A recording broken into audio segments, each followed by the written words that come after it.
שלום, היום אני אראה לכם את השיטה שאני גיליתי, איך לשטוף את הספוגיות, את הספוגית איפור.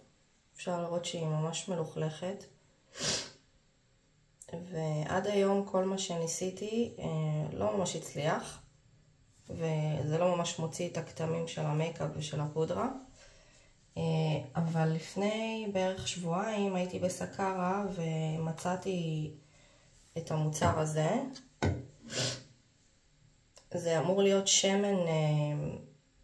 שמן להסרת איפור, וזה אמור להיות לניקוי פנים. עכשיו, אני ניסיתי את זה על הפנים שלי, וזה שרף לי. זה שרף לי בפנים וזה שרף לי בעיניים. ואמרתי, וואי, זה בסה, כאילו, זה מוצר שקניתי והולך לפח. עלה בערך איזה 30 שקל, לא יודעת כמה. כן, רשום עליו 29.90. הנה. וסתם איזה יום אחד החלטתי שאולי אני אנסה לשים את זה על הספוגית.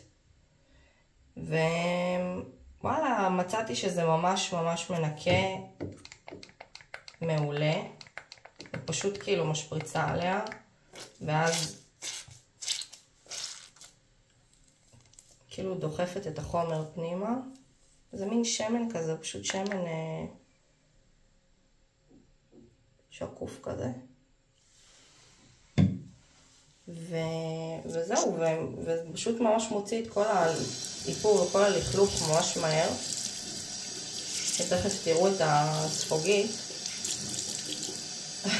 אחרי, שהיא ממש הרבה יותר נקייה. כאילו, מכל השיטות סבון כלים, סבון פנים, שמפו, מרכך כביסה, מכל הדברים שניסיתי, וניסיתי הרבה, באמת שזה כאילו עשה את העבודה הכי טוב מכולם.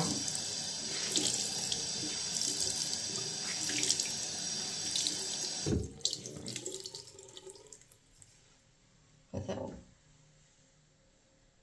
הספוגית הרבה יותר נקייה.